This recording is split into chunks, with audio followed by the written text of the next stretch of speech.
Well, good afternoon and boa tarde. My name is Mike Chaya. I am the chair for this afternoon's session. It's a pleasure to be with you. We know that there are a number of other events going on and other presentations and panels, and we appreciate you taking the time to join us this afternoon. We have an exceptional panel. We look forward to the discussion today about stakeholder engagement. And to start the conversation moving forward, I just have a definition for stakeholder that I would like to share. You probably have yours, but it's one that perhaps we can use to frame the topic this afternoon. Stakeholder is any individual, group, or organization that can affect, be affected by, or perceive itself to be affected by a project. And that's one definition used by the Project Management Book of Knowledge. So I found interesting that portion about perceiving itself to be affected. Because you look at this morning's presentation when we had the discussion by Gary Morgan, the slide that he showed with the number of stakeholders, and it's probably scratching the surface. And you look at your experience, whether it's as a practitioner, within research, academics, et cetera, and you think about stakeholders and the number of individuals in the group, it can be quite extensive.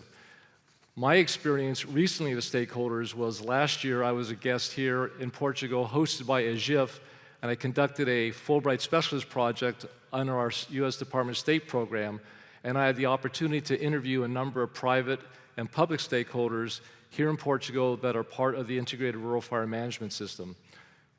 I had conversations with about 50 individuals over the course of a month from over 30 organizations, and we recognized that was just touching the surface.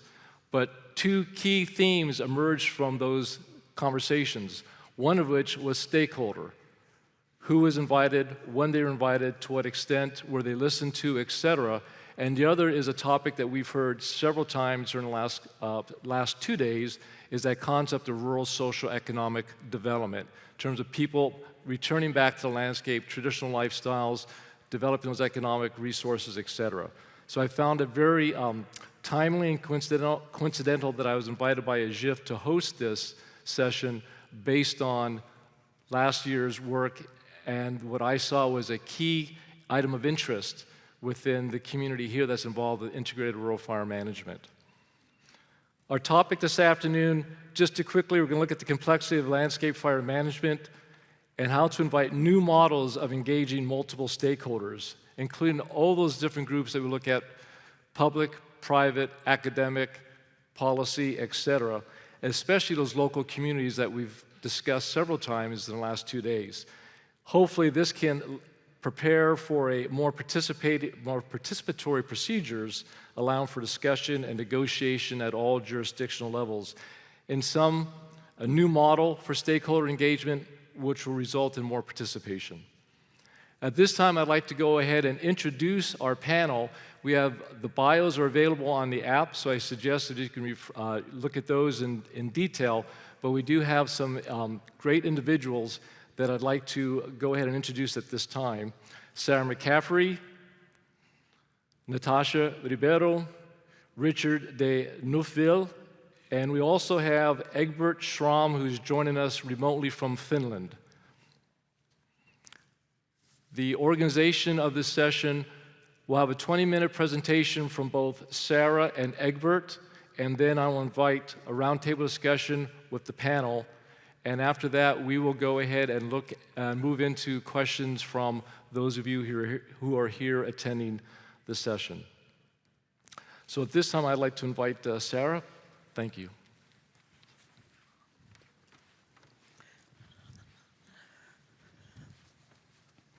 I think we put that down. Yes, this is wonderful to be here and a great opportunity. One of the things that was interesting to me about putting this presentation together is this morning we had a session on communication, and then now I'm talking about stakeholder engagement, and I'm kind of like, well, they kind of go together. So how do you separate the two is an interesting way to think about it, because you can't have good stakeholder engagement unless you have good communication. So what I focused on is just a couple guidelines that I think are really relevant for thinking about when we're going to work on stakeholder engagement. I'm actually having an issue with stakeholder right now, because in the US, a lot of our tribes are no longer want that term used because its history is not a positive one for them. So I like affected parties myself. So one of the lessons is beware of the imagined public. So when we have, and I'm focusing most of my comments in terms of the public communities we work with, they get thrown into a lot of things as like we need to work with the public, but we don't actually break them down and think about them very carefully. And I really like the landscape governance framework. It acknowledges the complexity of the fire problem. It acknowledges the fact we need diversity of views. But it also still kind of has a little bit of a sense of the public as if this is just one stakeholder. And the reality is the public is many, many, many, many stakeholders. And so kind of one of the key first things is we have to be careful about who we think the public is and what they think. And in the fire world, there's a lot of pretty set narratives, at least in the US, and my experience in other countries is that it's not that different, about the public and who they are and what they think and why they don't behave the way the fire world wants them to behave. But most of the empirical research we have says that these narratives don't hold up at all, and I'm going to just touch on two of them. But it's worth thinking about why we have these narratives and why they stick. And one is something called sampling bias. And I've heard some of that here, which is we take the people who yell loud and equate them to equal everybody. And that's a bias, that's a non-representative sample that we're treating as if it is the population. So we're sort of taking the people who are unhappy with what we do and extrapolating it to everybody, or the people who aren't doing what we want them to do and extrapolating it. And the other one is confirmation bias. And confirmation bias is what all humans do to make sense of a lot of information. I think it's becoming an even more common, even more strong bias going these days. When we get new information, when we're new to something, we seek out information, but once we form an opinion about it, we sort of discount any information that counters that opinion, and we give more credit to information that supports it. So if we've already formed an opinion about the public, we pay attention to the pieces of information that reinforce and prove our belief right, and we discount the ones as, oh, that's an outlier, or that's just an odd thing. So they stick. And so it's just really worthwhile always thinking when you're thinking about engagement is to step back and just say, don't start with assumptions. And that sort of underlines some of the lessons about the key parts of engagement. The next one is about risk. We tend to get very focused on risk and talking to the public about risk, and we just need to map the risk or get them to understand the risk better, and then they will understand it and they will behave appropriately. So we have this very narrow idea that risk is the problem. And the reality is, in the US, the vast majority of people know they live in high-risk areas. But the thing is, risk interpretation is complicated. So risk is a really complicated topic. And it's not straightforward how people will interpret it or how they'll react to it. And I use risk interpretation rather than risk perception, because perception sort of implies like there is an absolute thing there to see, whereas it really is about how we interpret the particular risk and how that varies. And so why is it complicated? Well, just calculating it is complicated. Really basic definition is time frames, probability, which is time frame spatial extent will shape your probability, and then the type of damage you consider. So all of those mean that when I say fire risk, one person can be thinking the odds my house will be lost this year, and another person will be thinking the damage to our water supply. Those are two completely different risks and problems, but we often talk about them as if they're the same thing. So that's one issue, is that we treat risk as if it's this set thing, and it's actually this many, many risks. And the other one is, even if we have agreement about risk, people respond differently to the same risk. So there's a whole variety of ways of thinking about risk. And I think Richard got at this yesterday in some of his decision support thing, that decision makers will see the risk-reward trade-offs differently. And so that's the same thing with when we work with communities and other stakeholders. They will all have different risk perceptions or risk interpretations. And some factors that come into why they see it differently, one is risk attitudes. We don't all respond to risk the same way. Some people seek it out. They like to jump out of planes. Some people are very risk averse. That can make them super proactive, or it can put them in denial where I just don't want to deal with it.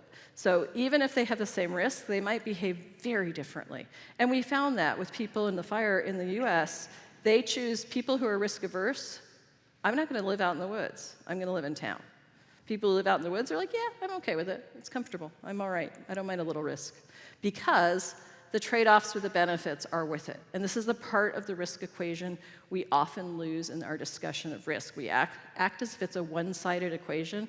We can just need to reduce risk. But the fact is, all risk has a benefit of exposure to that risk. If there is no benefit of exposure, it's usually pretty straightforward about eliminating the risk. But what we're always doing is this trade-off between, let's get the risk to a level that's manageable, given the benefits I get from exposure. So driving a car is your classic example of that kind of trade-off. It's always risky to get in a car, accidents, hazards, costs, health. But the benefit, quick, easy, fast, my own timeline, make that worthwhile. And we just engage in actions to try to mitigate that risk.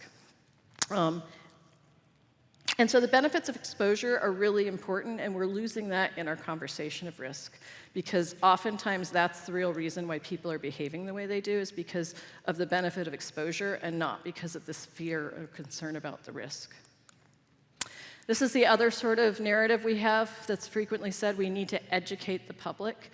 This statement basically implies that the problem is an information deficit, that people just don't have the right information, and if we get them the right information, they will behave appropriately, or they will behave rationally, as an economist would like to say. Economist's definition of rational is usually money, but people often have a lot of other really good reasons for deciding to do something that has nothing to do with money. The thing is, the information deficit has been disproven for decades. Very rarely is lack of information what is stopping somebody from acting.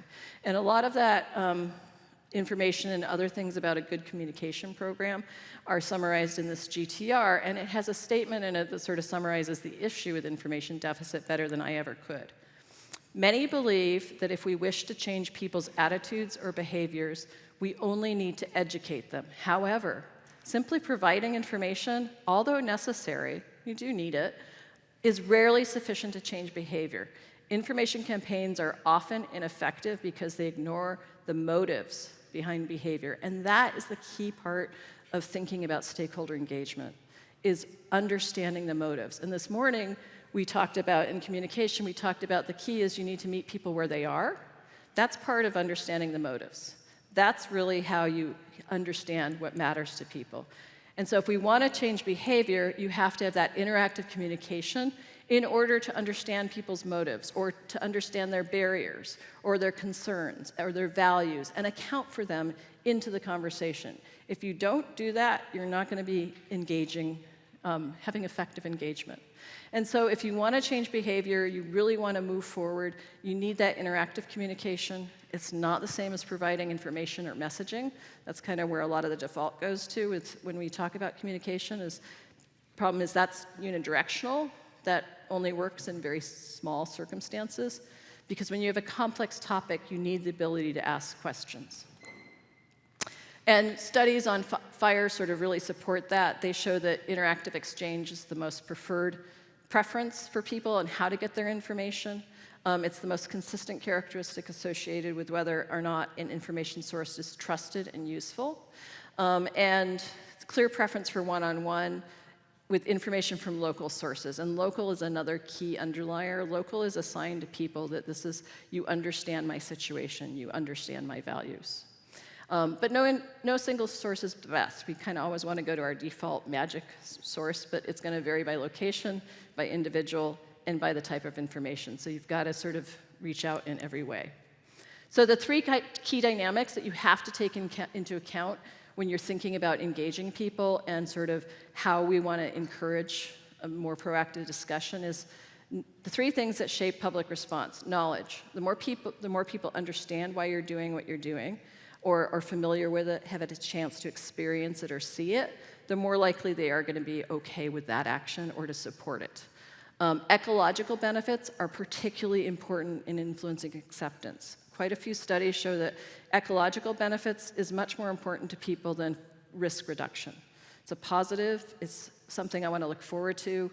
Risk is something that may or may never happen to me. It's not something I really care to spend my time thinking about, and so ecological benefits actually may be more influential. Trust. Trust is the other one. Do we trust the people giving us the information? Do we trust the people who are implementing the practices? Do you actually know what you're doing? And then finally, that interactive exchange that really is key. But local context will always shape how these play out. And then a couple of other factors to sort of show all the other things that come into play besides that risk that we focus on comes out of the natural hazards world. This is just going on its own. And they want to know the effectiveness of the protective action. How much of a difference is it going to make? Is it worth my investing in this? Can I actually undertake it? I might think it's worthwhile, but I don't have the time or the money. And then the thing that we often underlook is this everyday life and other values. People care about things for reasons that have nothing to do, why is this going forward, with fire. They have other lives. They have things other than that, and we have to take that into account. And when we sort of get really focused on sort of dramatizing it, we're sort of not remembering that people can only worry about so much at one moment in time. Psychologists have this phrase of a finite pool of worries, that we can only worry about so much. Getting my kid to school, can I pay for college? What about my job? Where are we going on vacation? And so we have to fit in our efforts into their everyday lives and not try to make fire the most prominent thing, because that's not realistic. And we'll be much more successful if we take into account all these other values that people are having to balance. So this is kind of that equation that we tend to have. If they just recognize the risk, they will act. Blank space, you can tell there's a lot more there. First, you need information about the risk. What are the possible mitigation measures? What's the level of risk? Where am I getting my information from? What's my tolerance? Am I comfortable with this level of risk? Well, all of that might add up to, let me think about taking action. Do they act? No. Then they go into a trade-off analysis. And that trade-off is going to include all of those other things that I was talking about. Effectiveness, ability to implement, other values, are they complementary? Are they competing? Are they social norms? If that equals positive, then they will act. If it doesn't, they won't. Now, some people may be like, oh, that's so much more complicated. But there's so many leverage points there. There's so many places where you can shift the balance of the equation that's much less complicated than trying to raise or change people's risk perception. And the final kind of general point is integrative complexity. We often get very focused on simplifying our message because this idea that the public won't get it if we oversimplify it. And there's a psychological theory, which actually Michael's familiar with, that has looked and shows that people, when they have a less complex understanding of a topic, that's associated with more extreme but unstable views. So we might put a lot of effort into kind of being positive, but it's not going to stick. And when people have more complex understanding, what that means is they have a good broad sense of the pros and the cons on a topic. It's going to be more moderate because they get that it's not all good, but it's going to be much more stable. And so there is a reason to actually opt for complex conversations over simplified ones. And oversimplified messaging intended to maintain high acceptability. This is from this particular study that looked at prescribed burning in Australia. It has the potential to increase polarization if the source is not trusted, the wrong tone is used, and people are exposed to contradictory messaging. And actually achieving all three of those is not that easy. It's not easy to always be trusted. It's really easy to use the wrong tone. And in this day and age, it's really hard not to have contradictory messaging in some shape or form. So language and framing matters, but we need to avoid simplification can be counterproductive. And that's in sort of words that we use to try to create drama. That doesn't set the conversation up for something complex. Our tendency to use these binary, good fire versus bad fire, there's just fire. Whether or not it's good is actually our human value judgment, and so trying to give it some sort of other than that, we need to recognize it's just our value judgment, and that value judgment might vary by the person and what they care about. So good versus bad, smoke now versus smoke later, again, that might depend on the person, so that binary is not going to get you far. Catchphrases or labels, I've already talked about educate the public. Another common one is social license, which I can explain why that's a problem one, but I won't. And so there's no magic language. So that's, again, sort of getting at the stakeholder engagement. It's that conversation. It's not this really simple thing. And so community engagement, in brief, it's you want to build understanding through trust, and trust through interactive communication. It's about counting for the local context. It's about listening and asking questions. Interactions and social networks. I didn't talk about social networks, but they're a really great way to exchange information and move ideas around, help build a sense of community. They can help change behavior. And so what I'd argue is rather than focusing on educating, we need to focus on 3 other E's. And I'll get to that in 2 slides. So the final point is always think when you're having this engagement, who's framing the narrative we're starting with? Most of the narrative not everywhere, but certainly in the US, it's mostly controlled by either land management or emergency response agencies who control the fire narrative. And that means that their stance tends to focus on protection of life and property and fuels treatments. That's the solution. And just by that, you are narrowing the realm of possible solutions. There's a lot of other solutions, and so you need to open that narrative up to a wider group of people. The land management and emergency response have, by their nature, a very top-down, expert-driven solutions with little input from the local, often. And they tend to favor technical solutions and tools over human behavior change. So who frames the narrative also will shape how you engage with the community, and that affects your tone. So it's worth thinking back, who is framing the narrative, and do we really have everybody at the table? So in terms of a need for change, I think that's a really basic question. We need to democratize the discussion and who creates that narrative of what the fire problem is, what the fire solutions are. We need to have different cultural perspectives at the table. I would argue that, at least in the US, we need more than half of the voices at the table should be from outside fire and emergency response, should be outside federal agencies, and maybe outside any government agency. Oftentimes, we tend to have a lot of agencies and then one member of the public or one stakeholder group from the public, and it should be flipped. The more diverse views you get, the more likely you are to get solutions that are actually going to work. And then to those 3 E's, engage, explain, and empower. These get at a lot of what I talked about earlier. Engaging, it's interactive, we're having a conversation, we're identifying the values and barriers that we need to be taking into account. We're explaining, we're not just telling, we're explaining. What are the benefits? How effective is it? Why is it effective?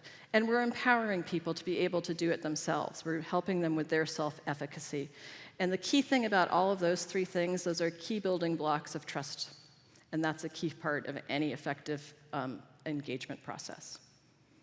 And just these GTRs you can download for free, and they have a lot of that in them. And I will leave it at that. Thank you, Sarah.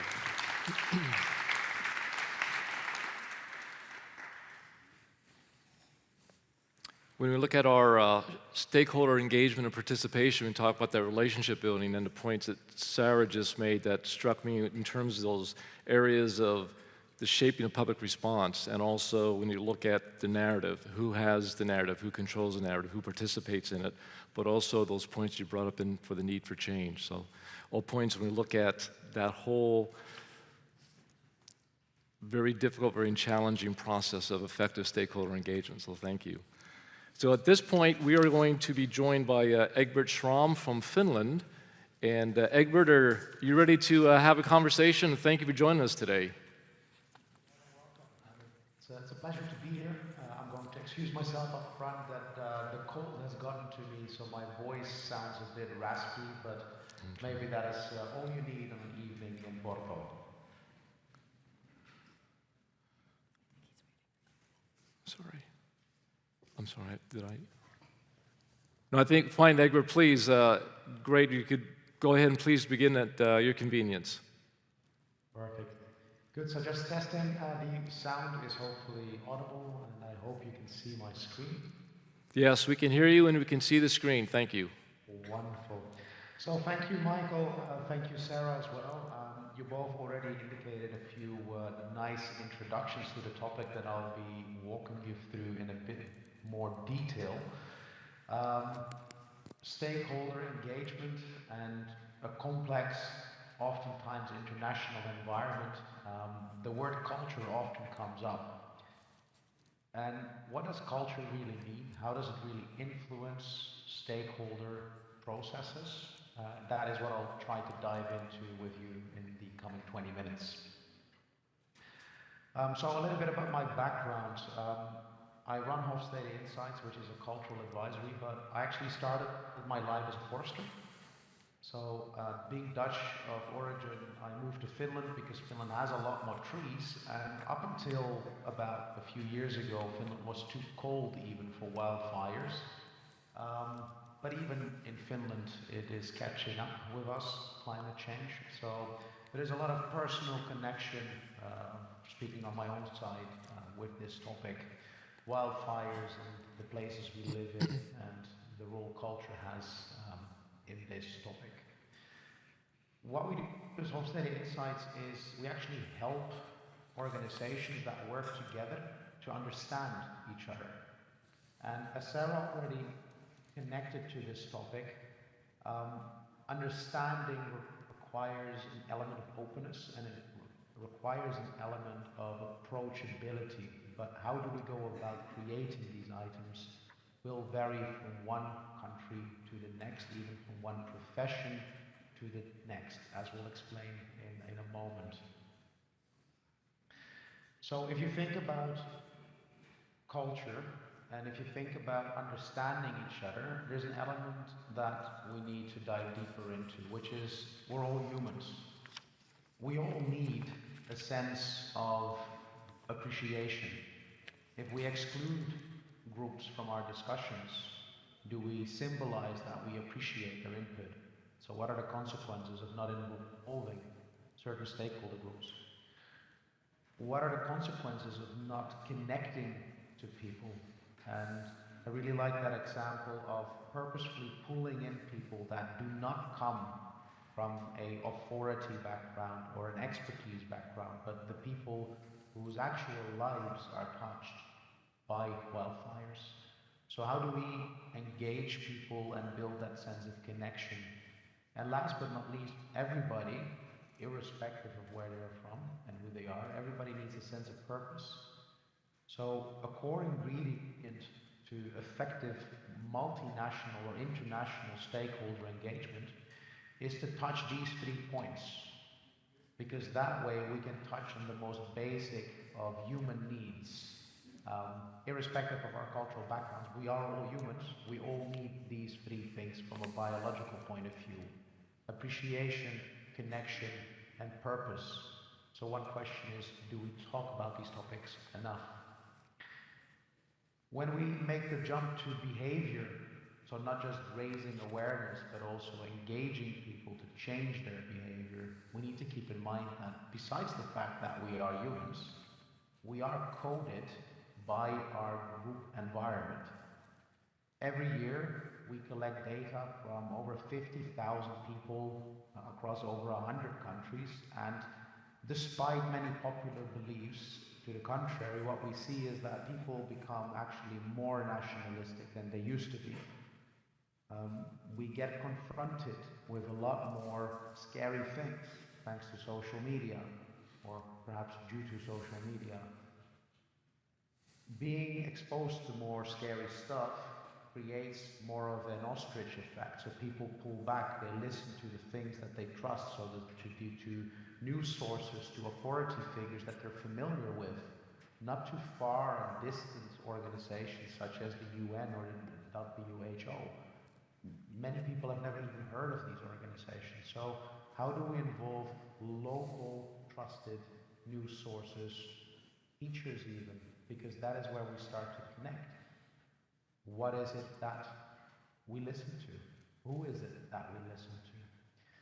That part, that middle part, is when we talk about culture. And when we talk about understanding people from a different cultural background, irrespective if that is, again, profession, nationality, organization, it starts with an understanding that we are coded differently, whether we want it or not.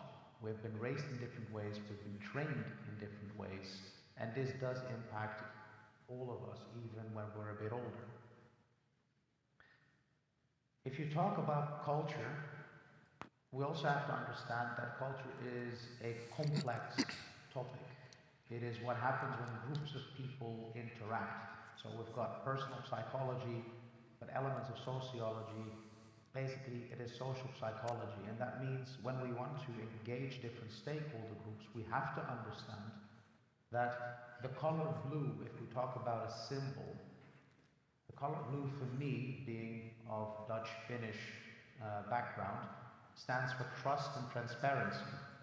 But for my African colleagues, the color blue stands for coldness and distance. So if I want to build a sense of connection, what is the color that we use in our projects? What is the color that we use in our communication? What does it radiate? Trust? Or are we radiating a sense of disconnect? Already at that very superficial level, cultural coding influences the reception of the messages that we send out, whether we want it or not. If we go a little bit deeper, who is sending the message? I come from a culture where I don't really care much about authority figures. Even the Dutch king will go to an ATM to get money out of the wall on his bicycle. Will this be the same in Portugal? I don't think so. Will this be the same in Africa? I don't think so. So when we talk about stakeholder engagement, who acts as our spokesperson? What is the connotation that we have to these spokespersons? Is an important thing to reflect on. Rituals, how do we celebrate successes? Do we come together every quarter, once a year, every 5 years? What does that say about the need and the sense of connection that we want to build? And last but not least, values. We often talk a lot about values, but what are values? Do organizations have values? Many people might argue yes. But if we define values as emotional preferences, and organizations are not biological entities, can they have values? Do they have the right to dictate our values? So understanding what drives different groups of people is really important when we want to engage them as stakeholders in our discussions. And to test this out, what I'm going to do with you is a little experiment. Have a look at the picture that you see on the screen, and then click or zoom in on that QR code with your mobile phone, and tell me what you see in this image. And let's see what the audience comes up with.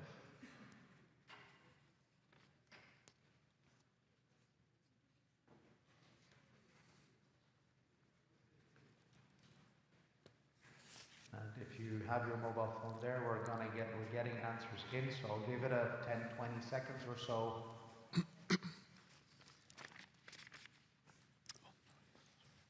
It's already turning out quite nicely, so let's have a very quick look on what it is that we see, because we're all looking at the same picture, are we not?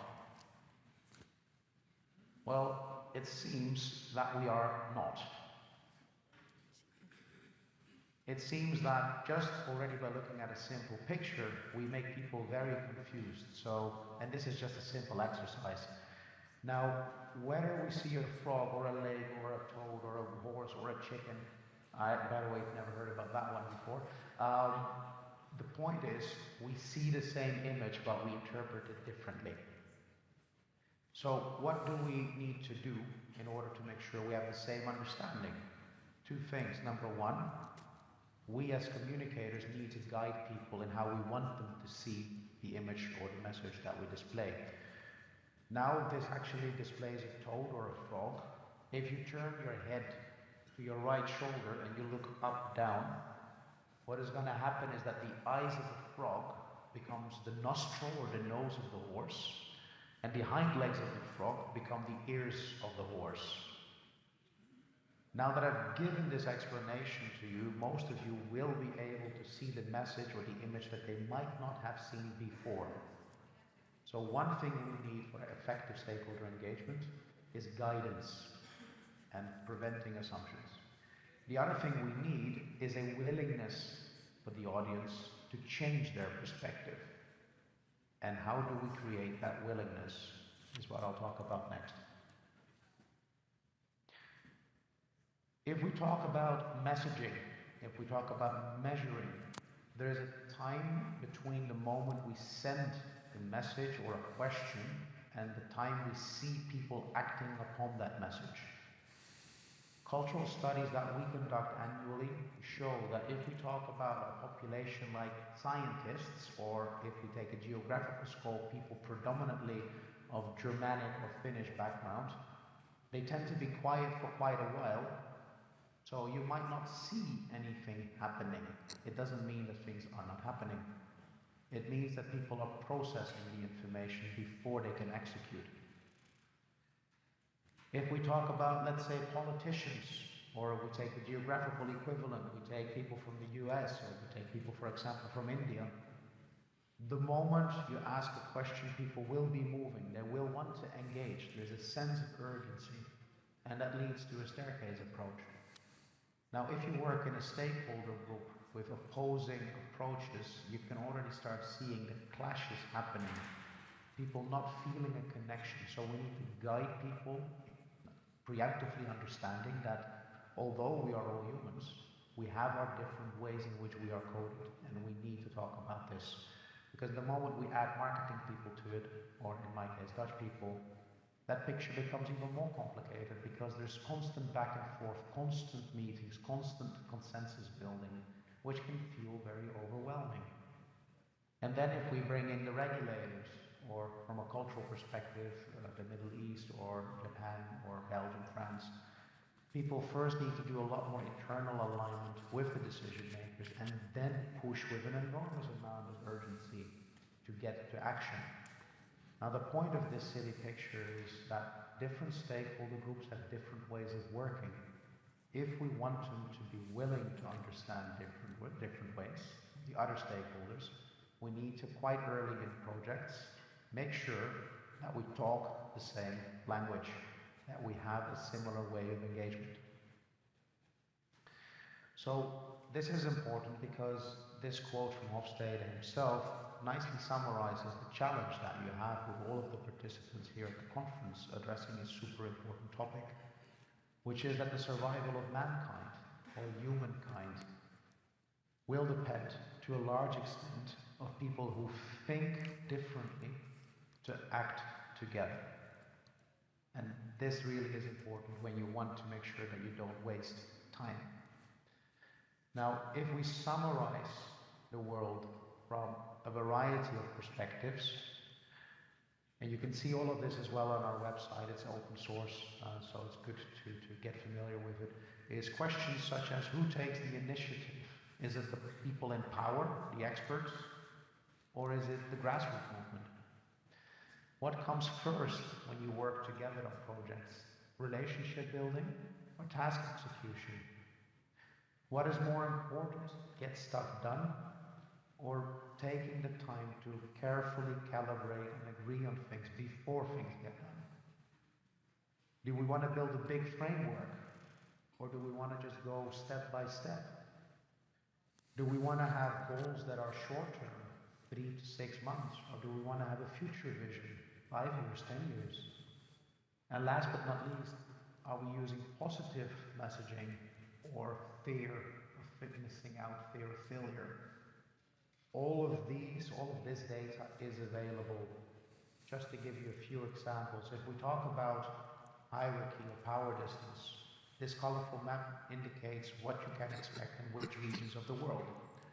So if you want to influence certain stakeholder groups from a particular different cultural background, using maps like this will quickly allow you to understand some of the do's and don'ts. And if you take paragraph 9, statement about shifting from state-led to more bottom-up or grassroots movement, we're talking about having a less hierarchical approach. Could be possible everywhere, but how we go about it will differ depending on the region that we're in. And this basically repeats itself across various of these dimensions. Staying true to time, I won't dive into too much details. I will share this deck with the organizers afterwards, so you can also pick up on some of these tips and tricks. But to summarize it all, if you talk about creating a sense of urgency, creating a sense of change, a willingness to change, To make the story easy, the world can be divided in roughly 6, 7 cultural images or clusters. Countries that share certain characteristics. Knowing these differences allows you to choose the most effective communication strategy and influencing strategy moving forward. And we try to support this, so do make use of this sponsored effort. Go to the link that you see there, and I believe that the organizers have also shared this link with you, because what we have promised the organizers is map out the value differences and the value preferences according to these 5 groups that are present with you during the conference. People with a technical background, general public, public administration, industry, and academies.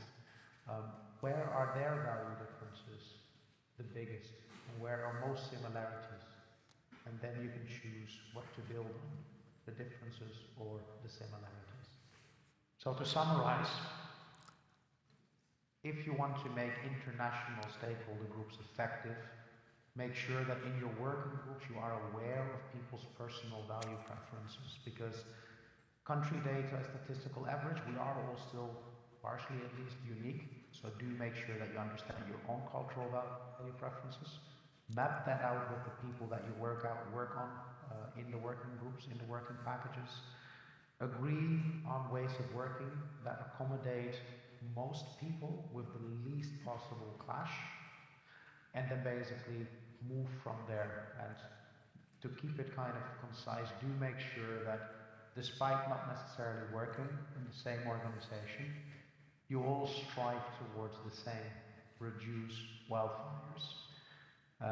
Doing this with people that you enjoy working with, not only during the office hours, but perhaps also outside office hours, is a really good way of ensuring that you have a sense of bonding that goes above just the professional connection. And on that note, I'll leave it at that, and I'll give the word back to Michael. Michael, the floor is yours.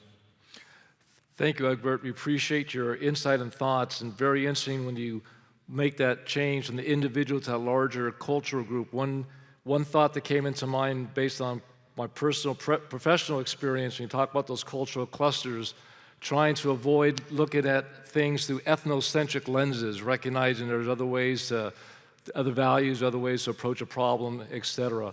But just the points that Egbert had discussed in terms of, I think one of the ones that we can look at when we talk about stakeholder engagement, individuals who think differently, but the intent is to act together to resolve challenges and problem sets. And then also looking at that, the issue of interpretation and recognize the stakeholder context and values.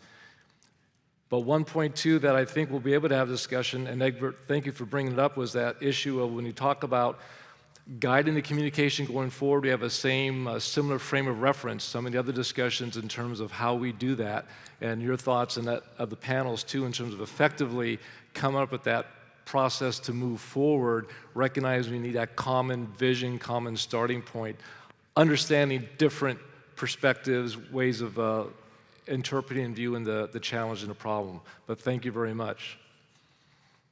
But this time, I'd like to invite Natasha or Richard, if you have any thoughts based on some of the topics and themes that we just covered in the 2 presentations that you would like to address or expound upon, and how you see them fitting into this larger discussion. So Natasha, please. Thank you, Michael. Good afternoon, everyone. I would like first to thank Sarah and Egbert for very inspiring presentations.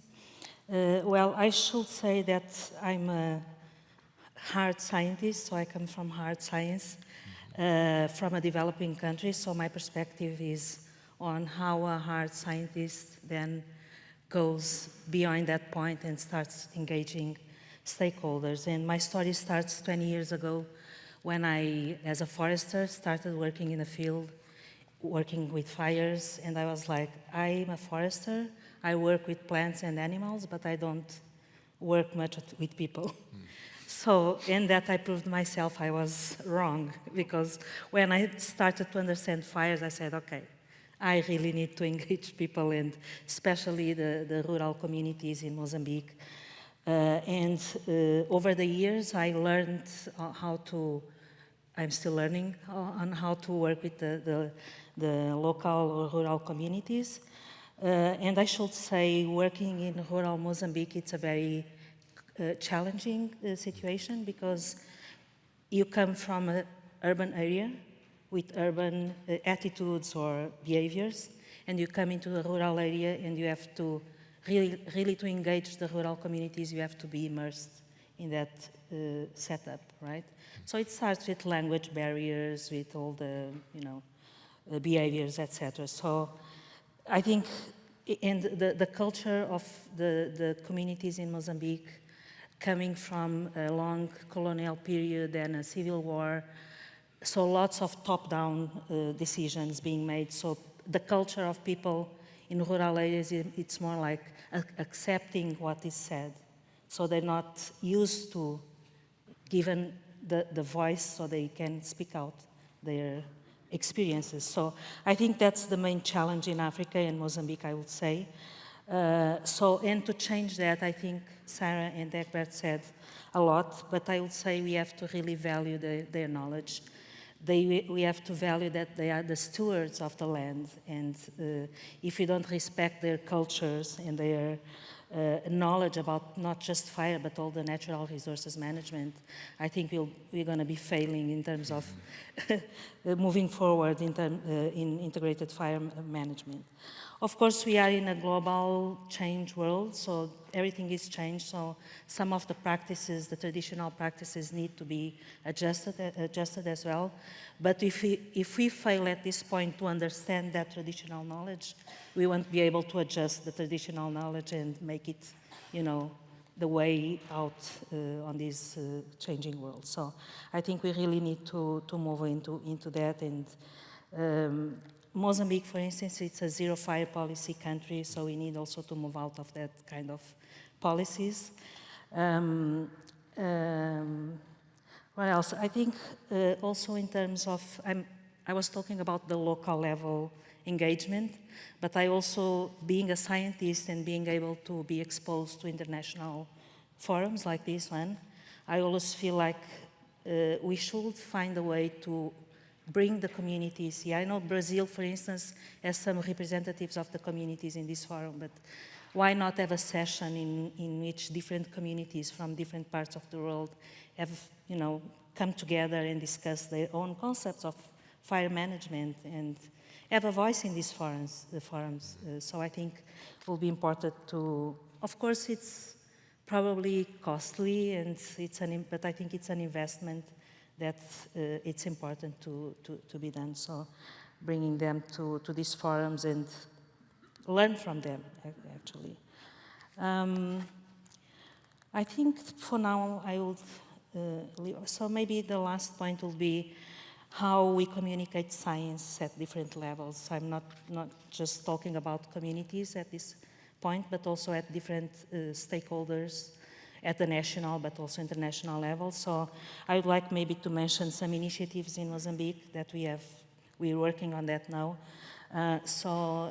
We organized the first science meeting for the Niassa Special Reserve, which is the largest reserve in protected area in the country, in which we brought all the stakeholders together. Okay, but it's a challenge. How do you speak science to the general public? So I think we, as scientists, we also need to work on that, on how to simplify our language.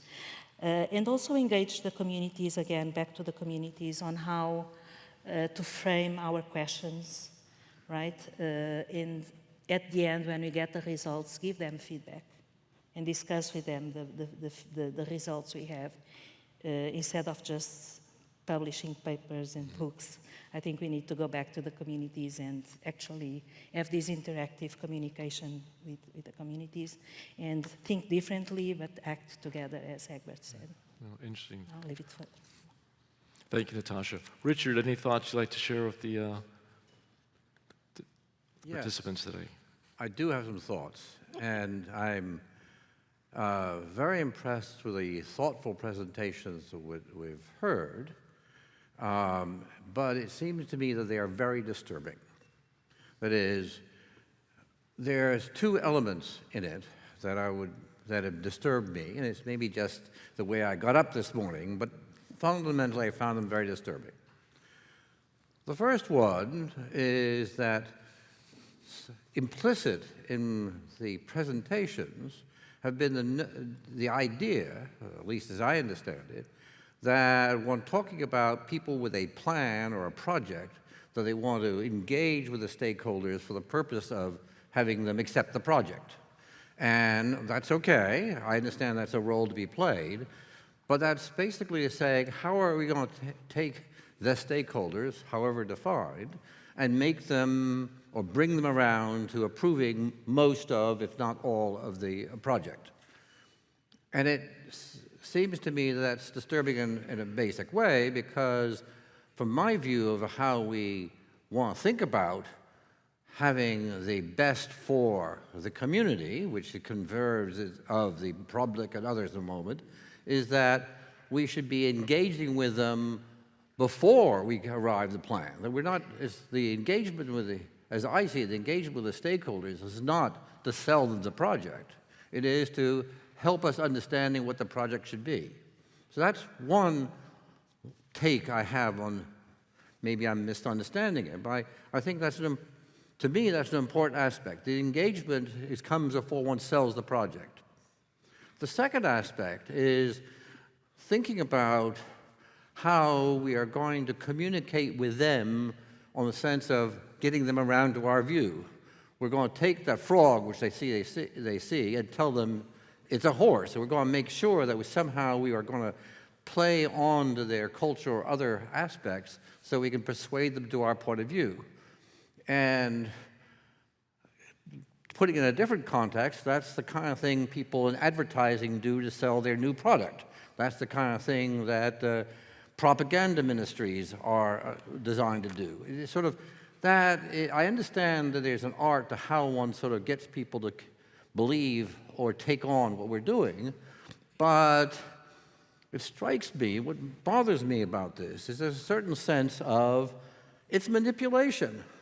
And that's not, I mean, I don't want to be part of manipulating people to come around to my perspective particularly. I would, as a teacher, I would like to help them understand various things and so on, but I think we have to be careful about thinking about engaging with the public as a way to make them think like us or to make them think right, approve our projects. So I found that to me, the objective of sort of stakeholder engagement, in concept, if not in practice, is to try to understand what it is that the community, the participants, the people who are going to be effective or the people who are going to pay for it, however they're participating, that makes sense sort of overall. And that has a variety of ways to approach it, which I will just suggest briefly. But in one of them, it's sort of, it's not sort of how to get them to think the way I want them to think, but maybe it's how we, as the planners or the thought people, ought to understand the community first. How do we change the way we think? And I think this is also important because in many of the communities worldwide, our educational systems deal with what I will call a trained incapacity. That is, in many, I just come from England, the standard education in England is if you are going to be an engineer, you do engineering. You don't do literature, you don't do economics, that's other things. So there's a training to think about a particular thing. And it's somewhat here in Portugal and elsewhere too. So that we get in these molds of how we think, and we need, as planners and as thoughtful people about it, need to change our own minds too, and not just think about how we're going to change other people's minds. So maybe it's just the way I got up this morning, but I really was sitting here feeling disturbed by the idea that I was receiving, maybe it wasn't shared by others, that the purpose of stakeholder involvement is to bring them around to our view, and if we're really clever at it, we can focus it in a way that will get them to think better our way by dissecting their social, economic, cultural, etc. background. So that wasn't what I expected to be talking about at this time, but there it is. I can imagine many of you disagree completely, but just hear it once and let's talk about it perhaps. Otherwise, I will be glad to shut up.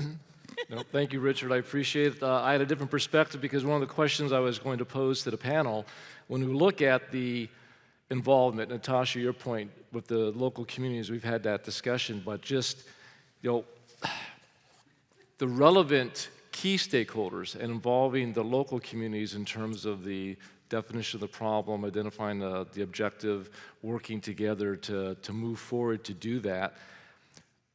What are some of the challenges in doing that? And Richard had a very good point about when we talk about, Sarah brought up in her presentation the top-down, the policy, the management decision process. But when we look at the recognition of the need to get the local communities, their voice, their thoughts, their perspectives, what benefits them, what are some of the challenges to do that? And Natasha, if you could start, and then good thoughts from Richard and Sarah as we move forward. Okay, thank you. I think the challenges are many. As I mentioned, some of these communities are poor, some of the poorest in the world. So when they see people coming from outside, they see like the dollar sign, so there's something to us. So sometimes they even refrain to talk freely about things because they just think if I say something wrong, I won't get the resources I need, right? So that's one of the main challenges. And the other one I mentioned, it's like the top-down approach that has been always there, and people got used to have, just someone to say what you have to do and not discussing, again, openly the concepts, the actions, and things like that. So I think those will be the main challenges I would see. Richard, yes, thank you. Let me pick up a little bit on that, if I may, but you can shut me up too. There's an expression that says, "We have met the enemy, and he is us." The idea that often the problem with communication is our own way of misunderstanding the situation. So I think the part of engaging with others is to be very careful about thinking about what it is in ourselves which is making us restricting our ability to understand, to appreciate how other people are thinking about it. And so it's not just how do we work with them, but it's how do we think about us. And I didn't hear that discussion going on, and I think it's absolutely crucial, especially because of this notion I've said that very often the people who are in the process or doing whatever project it is are experts of there. They understand that area, and they have blinders on, and they cannot see what's beside them. So it's a two-way street, and we have met the enemy, and he is us.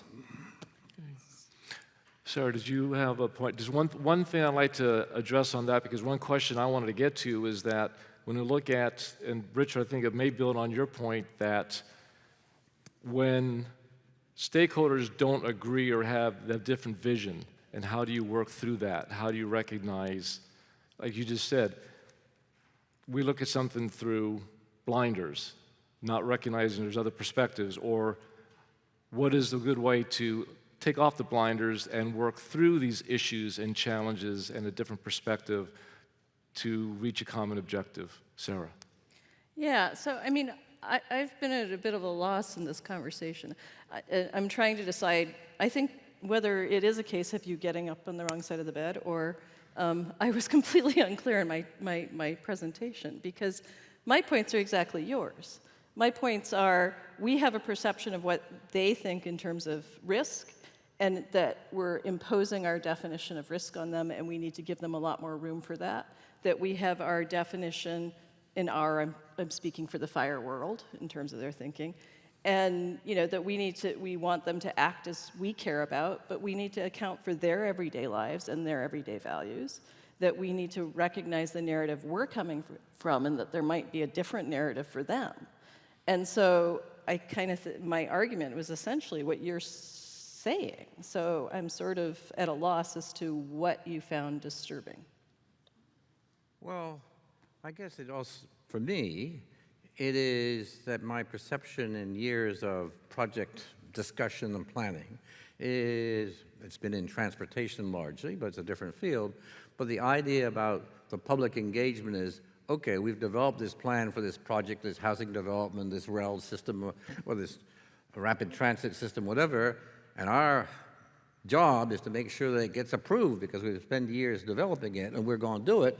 And there's a history in many aspects where the engagement is really a sales pitch and we're going to beat them down.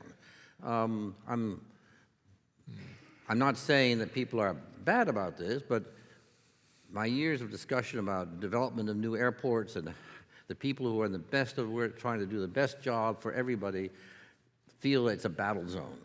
And it may not be the fire experience, but it's the underlying concern that what is the role of stakeholder engagement? Is it one of persuasion, or is it one that we start at the beginning and try to understand it, and what is the collective plan? So I heard in our conversations, I heard it from Egbert, I heard it from Natasha, and I would hope you heard from me, that we all said, you need to understand their values and where they're coming from and what they care about, which is all not imposing your agenda and your plan on them. So at some level, I almost feel like you're doing exactly what you're accusing us of doing. Well, let me take one. But maybe we should let Michael No, move the this would be an conversation to a different exceptional topic. discussion, perhaps after the session. Maybe just it's a some beer perspective. conversation. But just what I'd like to do is just try, we had several themes and this morning, earlier presentations, because one thing that I found interesting was that, for instance, when we looked at stakeholder variety, Gary Morgan's slide, and also Judy Beck discussed, when she just mentioned all these participants and stakeholders in Canada. But then we look at this need for some sort of new model of engaging multiple stakeholders, and in a way we're touching on that right now.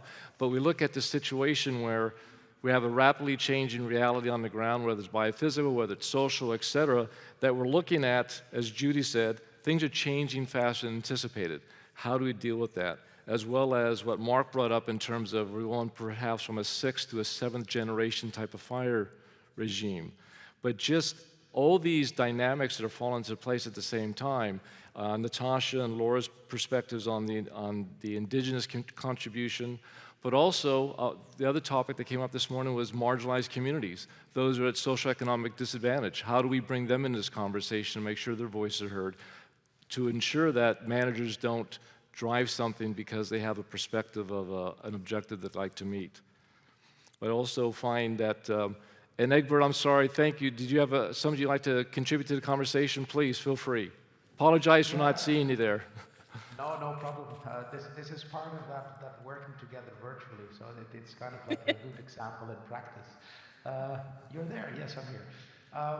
No, just stepping in on Richard's comments with regards to stepping out of bed. I think it's not even the stepping out of bed. I think it's also partially precisely this cultural coding.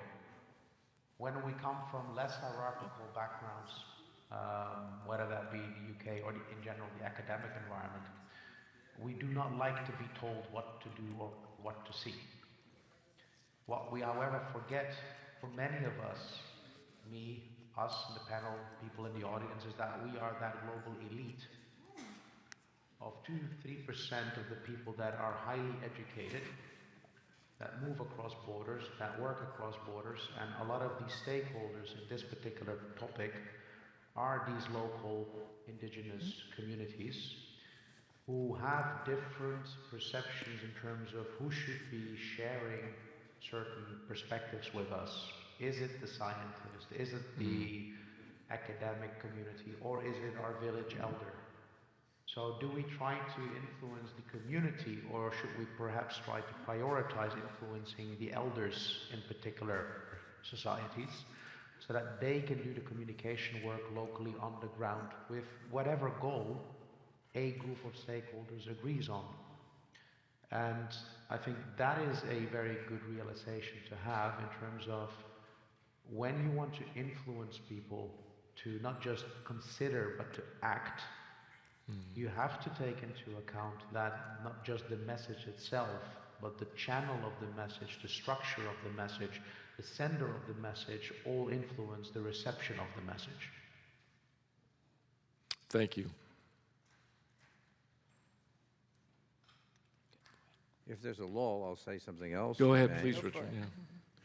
So we had an excellent presentation earlier yesterday by Agar in terms of, I pronounced maybe the name not right, but talking about the measure of risk as being an expected value. There was a formula he used that the way we calculate risk is this. And I completely agree that that's a good way to calculate the expected value. But in so many things in life, well, and he's saying how the plans and so on could be developed around that. But in so many things in life, the expectation value is not exactly what I care about. On the one hand, I care about the downside risk. On the other hand, I'm surrounded by MIT students who don't care about the average at all. They're going for startups. They know that most of them will fail, but there'll be a brass ring, the golden prize for some of them. They only care about the upside that might be possible, and they'll all spend 2 or 3 years trying to get that. So there's a message of when it's focused around an expected value which ignores implicitly or downcounts implicitly the extremes that people, one way or another, may value. So that it's that notion of the measures that we use inherently shape the conversation. And that's part of the issue, I think, is that how do we shape the conversation that takes into account the variety of perspectives on it. And often we find that our measures of performance are perhaps inappropriate to the general sense of welfare. Would that possibly fit into this new concept of a new model of doing business? One thing that struck me is Egbert's presentation. We discussed several of these earlier, but this requirement to, in some cultures, you don't talk business, you have several opportunities to have that conversation to get to know somebody. Who are they? How do they think?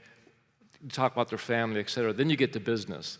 Is it time for, when we have this stakeholder engagement, looking at the different participants, do we shift to try and look at some of these new tools, build the relationship first and then come to the agreement?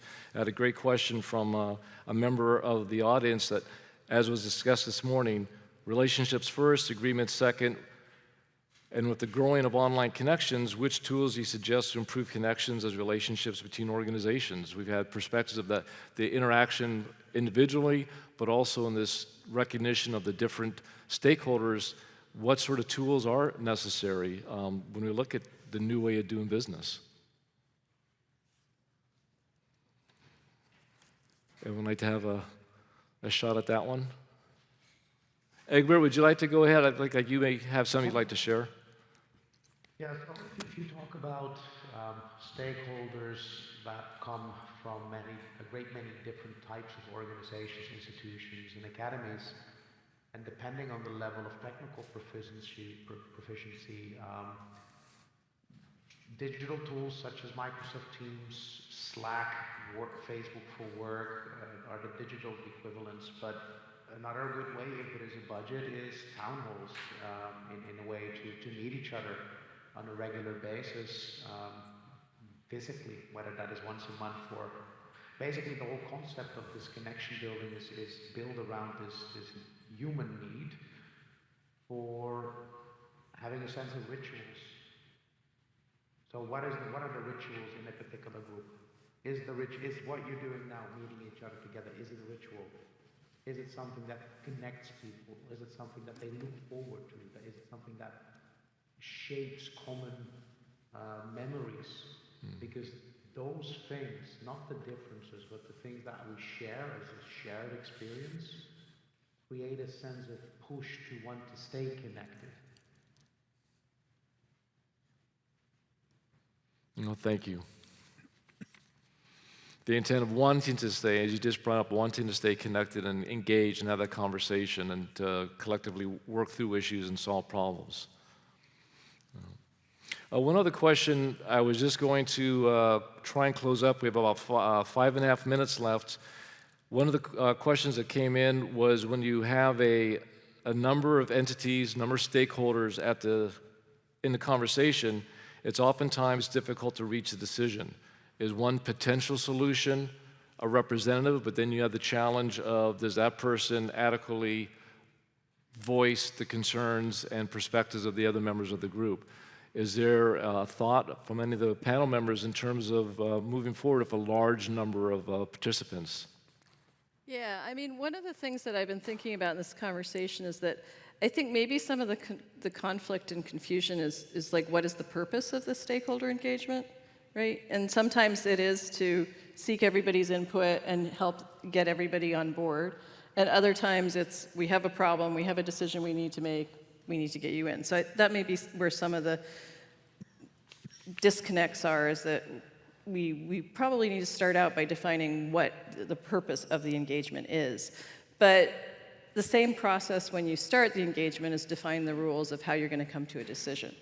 And so you can start it up as, this is going to be consensus, we all have to agree, or you can start it up with a different set of rules that are no, this is a discussion and you set the terms. So some of having a bunch of, the assumption tends to be often that everybody has to agree, and that's not always the case. It depends how you set the rules of engagement at the beginning.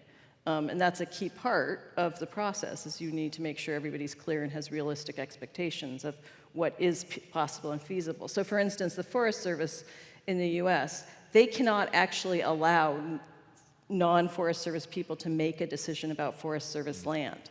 Does that stop them from engaging with stakeholders about how to manage the land? No.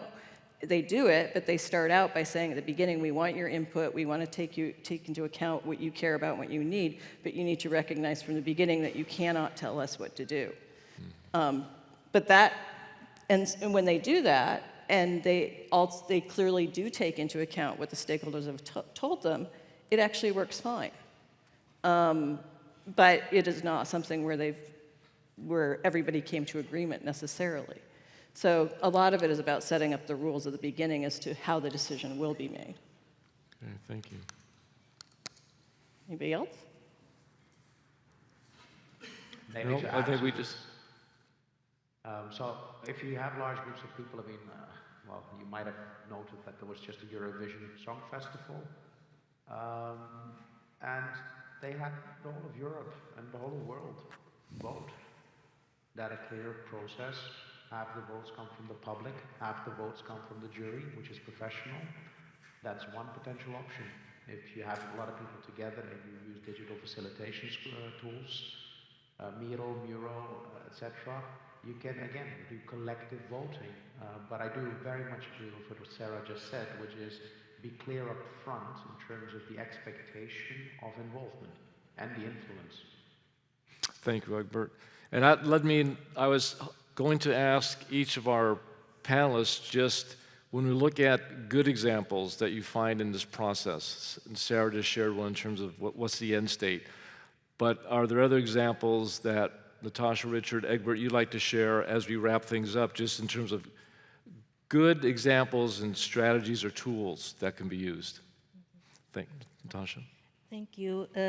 I think I can mention a few which are recent examples in Mozambique. One, I just mentioned the the science meeting that we organized for this protected area. I think it's a good example in which science and other stakeholders, the managers of the reserve and other stakeholders in the country were together, and we agreed at the end on a common science plan for the reserve, for instance. That will be one. And the other one, the government of Mozambique organizing the first stakeholders meeting in the forestry sector for the country.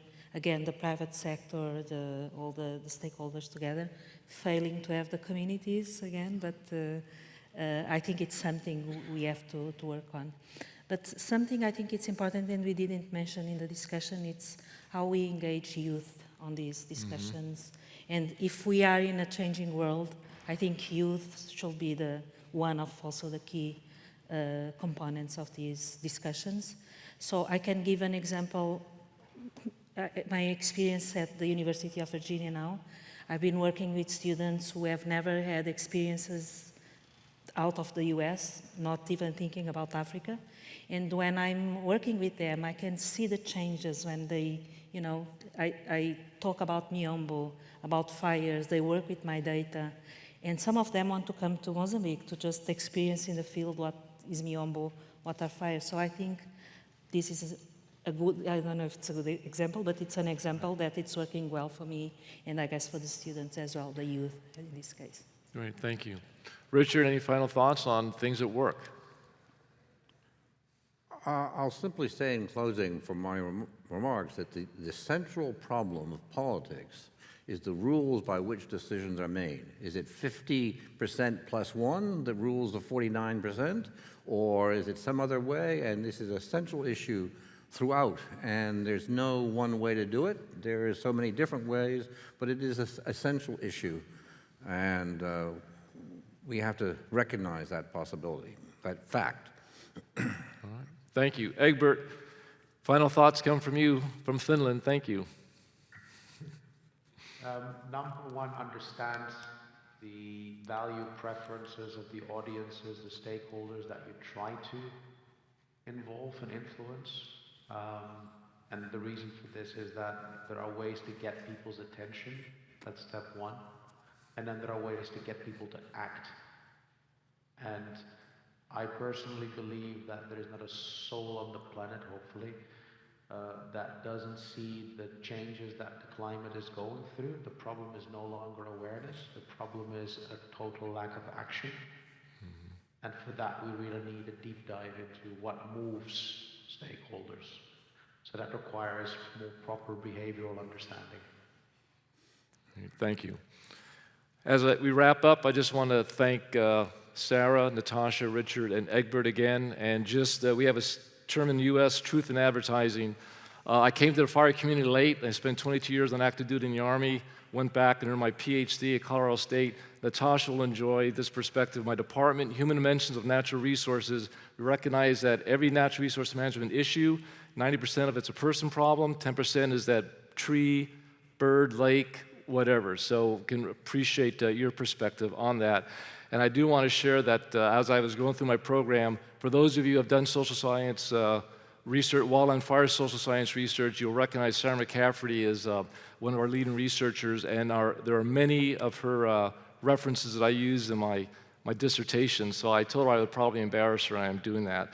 And the other thing I'd just like to do is say thank you. It's great to be back in Portugal. All my hosts from a GIF from last year, I truly appreciate your hospitality and welcoming me. And those of you that I've bumped into that have participated in the project, thank you for your candidness and your time with me. So I just very sincere obrigado to the panel and to the conference organizers, and enjoy the rest of the conference. Thank you. Thank you, Michael. You're welcome. Thank you. Thank you.